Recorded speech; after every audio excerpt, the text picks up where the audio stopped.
Hey, I'm Kat Lazo, also known as the Cat's Meow, and welcome to another episode of Engage by Uplift. We have with us Bree Essrig, Hannah Witton, and Lauren Fairweather. Yay! Okay, so let's get right into it. When someone close to you, a friend, family member, discloses to you that they've been sexually assaulted, what would you say? Are you okay?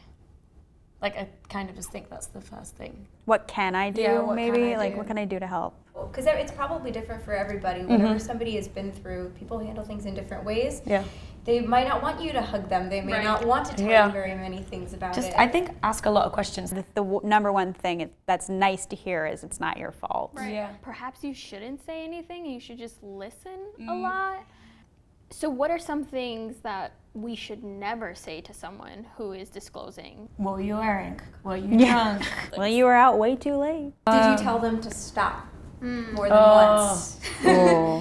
Did you make it really clear? Are you sure you made it clear that you didn't want it? Like, are you super sure? Yeah. Could you have done something differently to avoid that happening to you? I feel like when someone is disclosing, that they've been through a sexual assault, there's a lot of curiosity. How do you balance, the curiosity that you have for what has happened and also taking care of that person?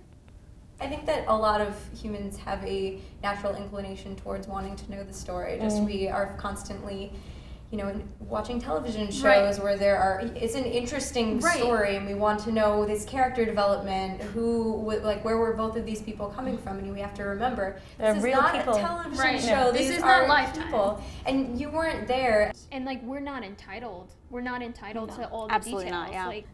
Whatever information that they're willing to give you, that's kind of all you're gonna know, really. Right. For this week's call to action, we want you to think about things to say to a friend who has opened up about being assaulted or abused. People tend to not talk about sexual assault, so it's hard to know what to say. So let's work together to think of some good replies that you can draw on in case you ever need them. What if this person who is disclosing this really intimate information, what if they were someone that you didn't trust?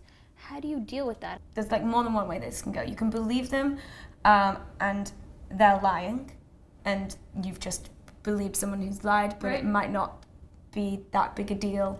You believe them and they're telling the truth, and you were there for them in this awful, awful situation. Or you don't believe them and they were lying, nothing comes of it. Right. You don't believe them and they were telling the truth, worst case scenario. Yeah. I think believe them. I think you just comfort them in the best you can, but at the same time, just, in the back of your mind, know that maybe it's not the truth. Another one of the big rape myths is that people lie about rape. Right. And the more that we perpetuate that, and the more that we are are you sure? I don't believe them, the more it makes people think that that myth is true. And actually the reality of the situation is that it's a tiny, tiny portion, and they never get to court. How do we support someone that we don't personally know who has disclosed that they've been sexually assaulted?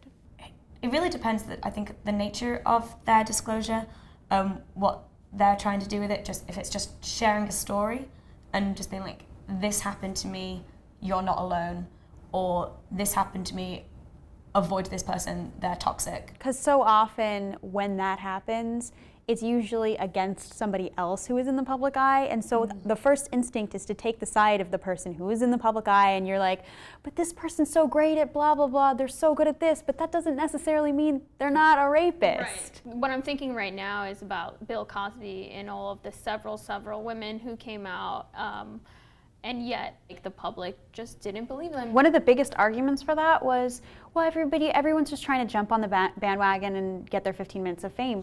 It is a pattern that more people will come out once one person has, because they feel safer to do it. Before that, you may have assumed I am totally alone. This happened to me. What if this was just a fluke? What if this person would never do it again? And at the same time, I also think that from the perspective of someone who might have previously enjoyed this creator's work, people are having to come to terms with the fact that you can't know everything about somebody that you watch on YouTube or on television. You can never know the entire story, and you have to acknowledge the fact that there's more about them than they're showing in their characters and in their videos. Thank you so much for your time and for your honesty and your vulnerability. It's been amazing. Thank you. All right, that's it for this week. Thank you so much for watching. Don't forget to answer the call to action. What are some good replies for a friend who has opened up about being assaulted or abused? Use the hashtag #EngageUplift on social media, or just leave a comment down below. And while you're at it, give this video a thumbs up if you found it helpful, and subscribe, because why not? I'm Kat Lazo of The Cat's Meow. Bye.